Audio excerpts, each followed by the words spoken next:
व्यासाय भवनाशाय श्रीशाय गुणराशये हृद्याय शुद्ध विद्याय मध्वाय च नमो नमः। चित्रैः पदैश्च गंभीरैः वाक्यैर्मानैरखण्डितैः गुरुभावं व्यञ्जयन्ति भातिश्री जयतीर्थवाक्। पूज्याय राघवेन्द्राय सत्यधर्मरताय च भजतां कल्पवृक्षाय नमतां कामधेनवे। सुषमीन्द्र कराब्जोत्थं राघवेन्द्र गुरुप्रियं श्रीयतीन्द्र गुरुं वन्दे मूलरामार्चने रतं। सर्वेऽपि सुखिनः सन्तु सर्वे सन्तु निरामयाः सर्वे भद्राणि पश्यन्तु सर्वे सुगुणशालिनः। ಇಂದು ಕಲಿಯುಗದ ಕಾಮಧೇನು ಕಲ್ಪವೃಕ್ಷ ಸದೃಶರಾದ ಮಹಾಮಹಿಮ ಸಂಪನ್ನರಾದಂತಹ ಕರುಣಾಮಯಿಗಳಾದ ರಾಘವೇಂದ್ರ ಸ್ವಾಮಿಗಳವರ ಪೀಠಾರೋಹಣ ಮತ್ತು ಅವರ ಹುಟ್ಟುಹಬ್ಬವನ್ನು ನಿಮಿತ್ತ ಮಾಡಿಕೊಂಡು ಆಚರಿಸುವ ರಾಘವೇಂದ್ರ ಗುರು ವೈಭವೋತ್ಸವದ 5ನೆಯ ದಿನದ ಕಾರ್ಯಕ್ರಮ. ಅವರು ಪೀಠಕ್ಕೆ ಬಂದು 404 ವರ್ಷಗಳು ಸದ್ದಿವೆ. ಅವರು ಜನ್ಮ ತಾಳಿ ಅಂದರೆ ಹುಟ್ಟಿ 430 ವರ್ಷಗಳು ಆಗಿವೆ. ಇಂತಹ ಒಂದು ಪವಿತ್ರವಾದ ಈ ಉತ್ಸವದಲ್ಲಿ ರಾಘವೇಂದ್ರ ಸ್ವಾಮಿಗಳವರ ಮಹಿಮೆಯನ್ನು ನಾವು ಯಥಾವತ್ತಾಗಿ ಸ್ವಲ್ಪವಾದರೂ ನಾವು ತಿಳ್ಕೊಳ್ಬೇಕು. ತಿಳಿದರೆ ಅವರು ಎಂತಹವರು, ಅವರ ಮಹಿಮೆ ಏನು, ಅವರನ್ನು ನಾವು ಯಾವ ರೀತಿ ಆರಾಧಿಸಬೇಕು, ಅವರಿಂದ ನಮಗಾಗುವಂತಹ ಅನುಗ್ರಹ ಎಂತಹದ್ದು ಎಂಬುದನ್ನು ನಮಗೆ ತಿಳಿದಂತೆ ಆಗ್ತದೆ. ರಾಘವೇಂದ್ರ ಸ್ವಾಮಿಗಳವರ ಮಹಿಮೆ ಅದು ಅಪಾರವಾಗಿರ್ತಕ್ಕಂತಹ ಮಹಿಮೆ. ಅಂತಹ ಅಪಾರವಾದ ಮಹಿಮೆಯನ್ನ ನಮ್ಮಂತಹ ಸಾಮಾನ್ಯ ಜನರು ತಿಳಿಯಲಿಕ್ಕೆ ಸಾಧ್ಯವೂ ಇಲ್ಲ, ಬಿಡಲಿಕ್ಕೆ ಸಾಧ್ಯವೂ ಇಲ್ಲ. ಅದಕ್ಕೆ ರಾಘವೇಂದ್ರ ವಿಜಯದಲ್ಲಿ ಕವಿಗಳು ಹೇಳ್ತಾರೆ, ಅಸ್ಮದ್ಗುರುಣಾಂ ಆದಿತ್ಯಂ ಕವಿ ಕೋವಾನು ವರ್ಣಯೇ. ನಮ್ಮ ಗುರುಗಳ ಮಹಾನುಭಾವರಾದ ರಾಘವೇಂದ್ರ ಸ್ವಾಮಿಗಳವರ ಮಹಿಮೆಯನ್ನ ಯಾವ ಕವಿತಾನೇ ವರ್ಣನೆ ಮಾಡಲಿಕ್ಕೆ ಸಾಧ್ಯ, ಯಾರಿಂದಲೂ ಕೂಡ ವರ್ಣನೆ ಮಾಡಲಿಕ್ಕೆ ಸಾಧ್ಯವಿಲ್ಲ. ಹಾಗಾದ್ರೆ ನಮ್ಮಿಂದ ವರ್ಣನೆ ಮಾಡಲಿಕ್ಕೆ ಸಾಧ್ಯ ಇಲ್ಲ, ನಿಮ್ಮಿಂದ ಕೇಳಲಿಕ್ಕೆ ಸಾಧ್ಯವಿಲ್ಲ, ಬಿಟ್ಬಿಡೋಣ ಅಂತಂದ್ರೆ ಅದಕ್ಕೆ ಉತ್ತರಾರ್ಧದಲ್ಲಿ ಹೇಳ್ತಾರೆ, ತಥಾಪಿ ತತ್ಪ್ರಸಾದೇನ ಭಕ್ತ್ಯಾ ಕಿಂಚಿತ್ ವದಾಮ್ಯಹಂ. ಅಷ್ಟು ಅಪಾರ ಮಹಿಮಾ ಸಂಪನ್ನರಾದ ಗುರು ಸಾರ್ವಭೌಮರ ಮಹಿಮೆ ಅಷ್ಟು ವಿಸ್ತಾರವಾಗಿದ್ದರೂ ಕೂಡ ಬಿಡಲಿಕ್ಕೆ ಸಾಧ್ಯವಿಲ್ಲ. ಅವರ ಅನುಗ್ರಹದಿಂದ ಭಕ್ತಿಯಿಂದ ಸ್ವಲ್ಪವನ್ನು ನಾನು ಹೇಳ್ತೇನೆ ಅಂತ ಹೇಳಿದ್ದಾರೆ. ಸ್ವಲ್ಪವನ್ನು ಹೇಳ್ತೇನೆ ಅಂತ ನಾವು ಸ್ವಲ್ಪವನ್ನೇ ಕೇಳೋಣ ಅಂತ. ಒಟ್ಟಾರೆ ಅವರ ಮಹಿಮೆಯನ್ನ ಹೇಳುವುದು ಕೇಳುವುದು ಬಿಡಲಿಕ್ಕೆ ಸಾಧ್ಯವೇ ಇಲ್ಲ. ಅಂತಹ ಮಹಾಮಹಿಮಾ ಸಂಪನ್ನರು ರಾಘವೇಂದ್ರ ಸ್ವಾಮಿಗಳವರಾಗಿದ್ದಾರೆ. ಅಷ್ಟು ಅಪಾರವಾದ ಮಹಿಮಾ ಸಂಪನ್ನರಾದ ಗುರುಗಳ ಮಹಿಮೆಯನ್ನ ಸ್ವಲ್ಪ ನಾವು ಕೇಳಿದ್ರೆ ಅದು ಪೂರ್ಣವಾಗತ್ತಾ ಅಂತಂದ್ರೆ ಪೂರ್ಣ ಆಗತ್ತೆ ಅಂತ ಹೇಳ್ತಾ ಇದ್ದಾರೆ. ರಾಘವೇಂದ್ರ ಸ್ವಾಮಿಗಳವರ ಪಕ್ಕದಲ್ಲಿರ್ತಕ್ಕಂಥ ವಾದೀಂದ್ರ ತೀರ್ಥರು ಒಂದು ಮಾತನ್ನ ಗುರುಗಳ ಸ್ತವನದಲ್ಲಿ ಹೇಳ್ತಾರೆ, ಇಹ ಪುನರುದಯ ಸ್ನಾನ ಸಂಕಲ್ಪ ವತ್ಸ. ಒಬ್ಬ ವ್ಯಕ್ತಿ ಹೊಳೆ ತೀರಕ್ಕೆ, ನದಿ ತೀರಕ್ಕೆ ಹೋಗಿ ನಾನು ಸ್ನಾನವನ್ನು ಮಾಡ್ತೇನೆ ಅಂತ ಸಂಕಲ್ಪ ಮಾಡ್ತಾನೆ, ಗಂಗಾ ಪೂಜೆಯನ್ನು ಮಾಡ್ತಾನೆ. ಸಮುದ್ರದ ತೀರಕ್ಕೆ ಹೋಗಿ ನಾನು ಸ್ನಾನ ಮಾಡ್ತೇನೆ, ಸಮುದ್ರ ಸ್ನಾನ ಅಂತ ಸಂಕಲ್ಪ ಮಾಡ್ತಾನೆ. ಆದರೆ ಸಮುದ್ರ ಅಷ್ಟು ವಿಸ್ತಾರವಾದ ಸಮುದ್ರದಲ್ಲಿ ತಾನು ಯಾವುದೋ ಒಂದು ಭಾಗದಲ್ಲಿ ನಿಂತು ಫ್ಯೂ ಮಿನಿಟ್ಸ್ ಫ್ಯೂ ಸೆಕೆಂಡ್ಸ್ ಸ್ನಾನ ಮಾಡ್ತಾನೆ. ಆದರೆ ಸಮುದ್ರ ಸ್ನಾನದ ಫಲ ಅವನಿಗೆ ದೊರೆಯುತ್ತದೆ. ಹಾಗೆ ಯಾಕೆ ದೊರೆಯುತ್ತದೆ ಅಂತಂದ್ರೆ ಅವನ ಸಂಕಲ್ಪ ಒಳ್ಳೆಯ ರೀತಿಯ ಸಂಕಲ್ಪ, ಸಮುದ್ರ ಸ್ನಾನ ಮಾಡ್ತೇನೆ ಅಂತ ಸಂಕಲ್ಪ. ಆದರೆ ಸಮಗ್ರ ಸಮುದ್ರ ಸ್ನಾನ ಮಾಡಲಿಕ್ಕೆ ಅವನಿಗೆ ಆಗೋದಿಲ್ಲ.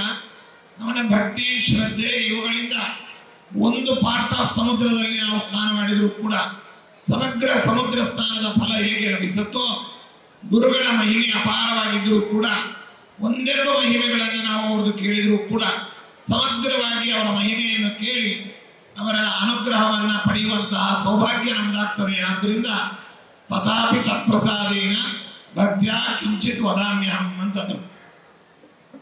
ಇಂತಹ ಮಹಾಮಹಿಮಾ ಸಂಪನ್ನರಾದ ಗುರುಗಳು ಜಾತ್ಯತೀತರಾಗಿದ್ದಾರೆ, ಭಾಷಾತೀತರಾಗಿದ್ದಾರೆ. ಯಾವುದೇ ಪ್ರಾಂತ ಅಥವಾ ಜನತೆ ಅಥವಾ ಒಂದು ಪಂಗಡಕ್ಕೆ ಮಾತ್ರ ಸೇರಿದವರಾಗಲಿಲ್ಲ ರಾಘವೇಂದ್ರ ಸ್ವಾಮಿಗಳವರು. ಅವರು ಎಲ್ಲ ಜನಾಂಗದಿಂದಲೂ ಕೂಡ ಆರಾಧ್ಯರಾಗಿ ಸಮಸ್ತ ಭಕ್ತರನ್ನ ಅನುಗ್ರಹಿಸಿ ಅವರ ಕಷ್ಟ ಕಾರ್ಪಣ್ಯಗಳನ್ನು ಪರಿಹರಿಸುವಂತಹ ಮಹಾಗುರುಗಳಾಗಿ ಪ್ರಖ್ಯಾತರಾದವರು ರಾಘವೇಂದ್ರ ಸ್ವಾಮಿಗಳವರು.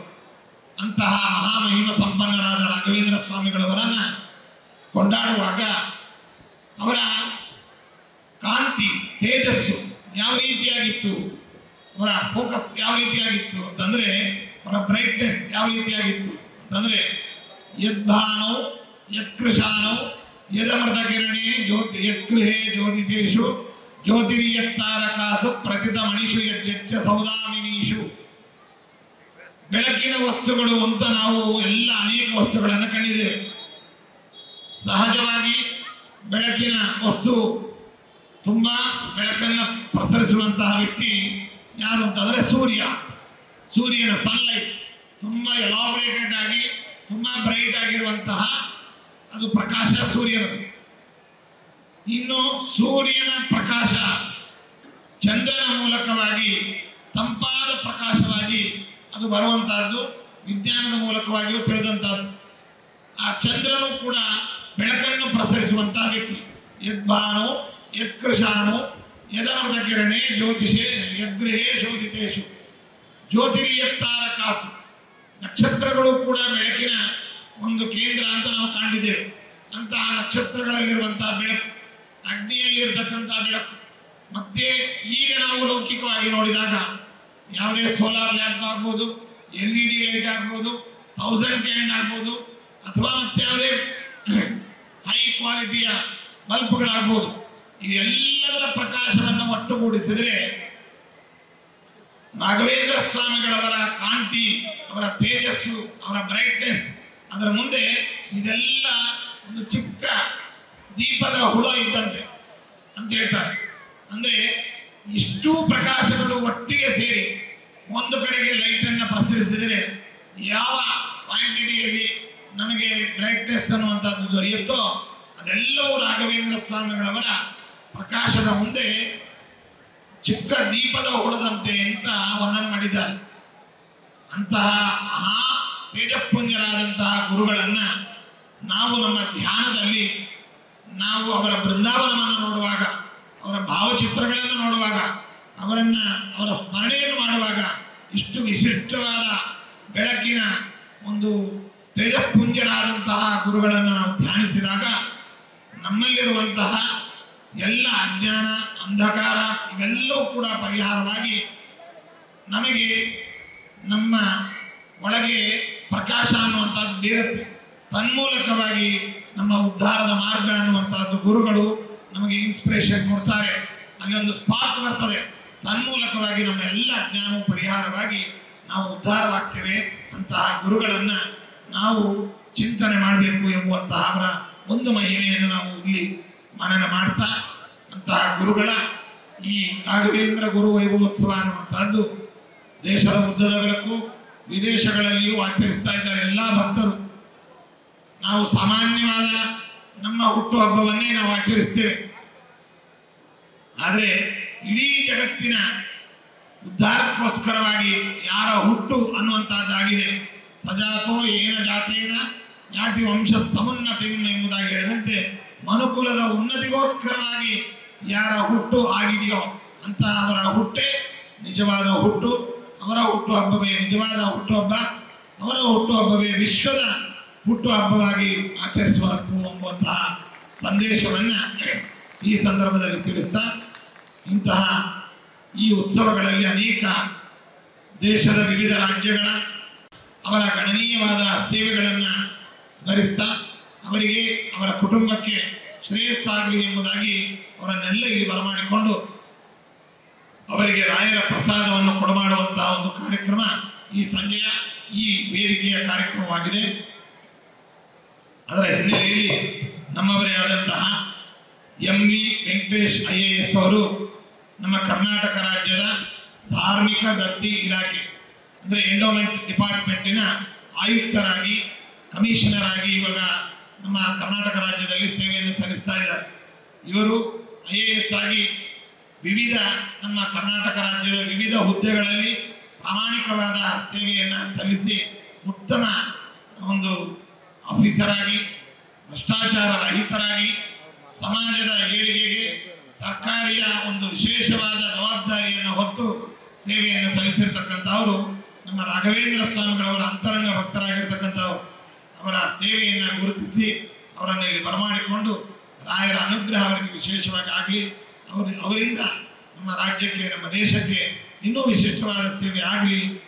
ಮತ್ತೋರ್ವ ಸಾಧಕರು, ಮಾಧ್ಯಮದ ಬಳಗದವರು, ರಾಯರ ಅಂತರಂಗ ಭಕ್ತರು, ರಾಯರನ್ನ ತಮ್ಮ ಉಸಿರನ್ನಾಗಿ ಇಟ್ಟುಕೊಂಡಂತವರು ನಮ್ಮ ರವಿಕುಮಾರ್ ಅವರು MD ಆಗಿದ್ದಾರೆ, CEO ಆಗಿದ್ದಾರೆ. ಇವರು ಈಗ ನ್ಯೂಸ್ ಫಸ್ಟ್ ಕನ್ನಡ ಚಾನಲಿನ ಮುಖ್ಯಸ್ಥರಾಗಿ ಸೇವೆಯನ್ನು ಸಲ್ಲಿಸ್ತಾ ಇದ್ದಾರೆ. ಕರ್ನಾಟಕ ರಾಜ್ಯದಲ್ಲಿ ಮೀಡಿಯಾ ಕ್ಷೇತ್ರದಲ್ಲಿ ಇವರು TV9ನಲ್ಲಿ, ETV ಕನ್ನಡದಲ್ಲಿ ಬಹು ವರ್ಷಗಳ ಮೌಲ್ಯಾಧಾರಿತ ಸೇವೆಗಳನ್ನು ಸಲ್ಲಿಸಿ ಉತ್ತಮ ಒಂದು ಪತ್ರಿಕಾ ರಂಗದವರಾಗಿ, ಮಾಧ್ಯಮದವರಾಗಿ, ಒಳ್ಳೆಯ ಸಮಾಜದ ಕಳಕಳಿ ಹೊಂದಿರತಕ್ಕಂಥ ವ್ಯಕ್ತಿಗಳಾಗಿ, ಧರ್ಮಿಷ್ಠರಾಗಿ, ಪ್ರಾಮಾಣಿಕರಾಗಿ ಅವರು ಸೇವೆಯನ್ನು ಸಲ್ಲಿಸಿರ್ತಕ್ಕಂಥ ಅವರನ್ನು ಇಂದು ರಾಯರ ಪ್ರಸಾದವನ್ನು ಕೊಡಮಾಡಲು ಅವರನ್ನು ಗುರುತಿಸಿ ಇಲ್ಲಿ ಬರಮಾಡಿಕೊಂಡಿದ್ದೇವೆ. ಅವರು ನಮ್ಮ ಜೊತೆಯಲ್ಲಿ ವೇದಿಕೆಯ ಮೇಲಿದ್ದಾರೆ. ಅವರನ್ನು ಕೂಡ ಸನ್ಮಾನಿಸಲು ನಮಗೆ ಬಹಳ ಸಂತೋಷವಾಗ್ತದೆ. ಅವರು ಅವರ ಶ್ರೀಮತಿಯವರಿಗೆ, ಅವರ ಕುಟುಂಬಕ್ಕೆ ರಾಯರ ಅನುಗ್ರಹ ಸದಾ ಇರಲಿ. ರಾಘವೇಂದ್ರ ಸ್ವಾಮಿಗಳವರ ಮಠ ಅವರ ಮಠ, ಭಕ್ತರ ಮಠ ನಮ್ಮ ಮಠ. ಸ್ವಾಮಿಗಳ ಮಠವೋ ಮತ್ಯಾವುದೋ ಅಧಿಕಾರಿಗಳ ಮಠ ಅಲ್ಲ, ಇದು ನಮ್ಮ ಮಠ, ಭಕ್ತರ ಮಠ ಅನ್ನೋದನ್ನು ಈ ಸಂದರ್ಭದಲ್ಲಿ ಸಭಾಮುಖವಾಗಿ ನಾವು ತಿಳಿಸ್ತಾ ಅವರಿಗೂ ಕೂಡ ಶ್ರೇಯಸ್ಸಾಗಲಿ ಅಂತ ದೇವರಲ್ಲಿ ಪ್ರಾರ್ಥಿಸ್ತಾ ಇದ್ದೇವೆ. ನ್ಯೂಸ್ ಫಸ್ಟ್ ನಿರ್ಭೀತಿಯಿಂದ ನಿಮ್ಮ ಪರವಾಗಿ.